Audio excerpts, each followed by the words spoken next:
Um, then infections, you can have infections, of course, in the brain. One of the more common one that we always hear is meningitis. And this is basically inflammation of the meninges.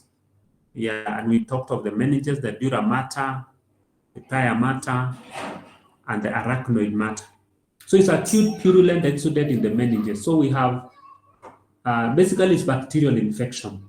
Yeah, and so you have purulent, basically there is pus in the meninges. And these are the most common bacteria that cause it. We have pneumococcus, Haemophilus, influenzae, meningococcus, among others. Of course, there are others that can cause it, but these are the most common one, meningococcus. And that's meningococcus, that's why we get, most of the time is the most common meningococcus that cause meningitis. It can be a severe life-threatening illness. Survivors are commonly left with brain damage. So most of the time, it is not well controlled and treated early.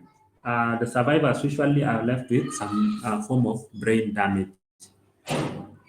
So there could also be secondary thrombosis of many blood vessels supplying the central nervous system. So it could lead to thrombosis. And we talked about thrombosis in Pathology II, where there is blood clot forming within the blood vessels. So there could be secondary thrombosis of many blood vessels supplying the central nervous system. That's the brain and the spinal cord. Most of them arise as a consequence of hematogenous spread. So there could be infection, for example, in the scalp. There could be infection in any other part of the body. And so that bacteria can move into the brain as a result of, through the blood, that is hematogenous spread. In a small proportion of cases, infection may arise as a complication of surgical procedures, including lumbar puncture, or as a consequence of local spread, such as from an infected air sinus. So sometimes when you have infected air sinuses, and remember there are inner sinuses, for example, there's a frontal air sinus, maxillary air sinus, among others. Air sinuses are basically spaces within the skull where mainly is lined by an epithelium and there is air, and is usually connected to the nasal cavity, yeah, or the throat. And so there could be complication. It can complicate if you have sinusitis, yeah, which cause sinusitis can spread through the blood into the brain and cause meningitis. And also it could be because of surgical procedure. Yeah, for example, if you do craniotomy or you do bag holes, you drill holes into the skull bone, maybe when you're dealing with intracerebral hematomas or hemorrhage, then you are likely to end up, if it is not well controlled, if there was no aseptic technique, for example, in theater or in the ward, then you are likely to get infected and you end up with meningitis. And in people who are immunosuppressed, you can have tuberculous meningitis. Basically, you can have TB causing meningitis. That is what we call TB meningitis or tuberculous meningitis. But this one is rare in people who are immunocompetent. That is, people who have the immunity is competent. They have a strong immunity. So this will be common in people maybe who have HIV that is not well controlled, who have AIDS. So they can end up actually with tuberculous meningitis. And of course, you will have granulomas, even like the way we talked about chronic inflammation, and we talked about granulomas in TB. Of course, treatment will be antibiotics, should be done early. So an early diagnosis should be made and treated with antibiotics, and this may lead to recovery. And most of the time, if you have meningitis, we tend to treat it for at least 7 days. Most of the time, we give antibiotics for even up to 14 days. But of course, if it is tuberculous meningitis, then you give anti-TBs. Yeah, that is anti-TBs that treat tuberculosis. And of course, healing may be complicated by fibrosis in the meninges. So there can be fibrosis in those meninges. And of course, that is fibrosed. Remember, in that meninges, we have the granulation tissues, those tissues that connect the CSF with the veins within the brain. And then, of course, you can end up them being blocked. And so you can end up with hydrocephalus in an adult because of those blockages of those connections between the CSF and the veins. Yeah, so acute pyogenic meningitis, basically, when you talk of pyogenic, is what is, there is pus. Yeah, so there is formation of pus. And you can see that inflammatory exudate. Yeah, so that will be pus. Yeah, of course, you have granulation tissue within the meninges themselves. And you can see the meninges. So mostly when you talk of pyogenic meningitis, you're talking of this formation of pus. Of course, we can have other infection that can affect the brain. So it's not only bacterial infection.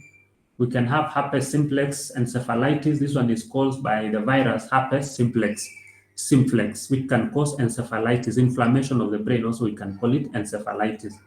You can have also HIV, the human immune virus, immunodeficiency virus, causing an encephalitis. So you can have inflammation of the brain resulting from HIV virus. You can also have fungal infection of the brain, and you can even have protozoal infection of the brain. For example, you can even have malaria that is affecting the brain. Cerebral malaria. I'm sure probably some of us have heard of cerebral malaria.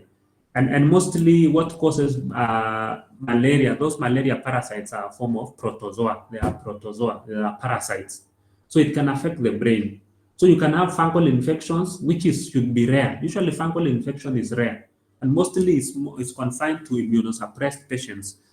Most common causes are aspergillus. Most common causes of fungal infection could include aspergillus, zygomycosis. I don't know whether you've studied about fungus. You know, when you look at the microbiology, one of the things that you have to look at, this fungal infection, or the thing that can cause fungal infection. For example, aspergillus, zygomycosis, Streptococcus species. For example, we can have what we call cryptococcal meningitis. Actually, it can cause meningitis. We call cryptococcal meningitis caused by a fungal infection. And in fact, this is very common in people who are immunosuppressed, like HIV patients who have not been well treated. Usually, they may come actually with cryptococcal meningitis. That is a meningitis that is caused by this fungal infection called Cryptococcus. And most of the time, when you look at the lesion, it tends to cause abscesses within the brain. Yeah.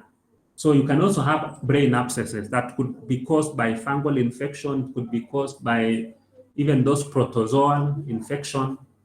But you can also have brain abscesses that are caused as a result of just bacterial infection within the brain. Origins and locations of cerebral abscesses.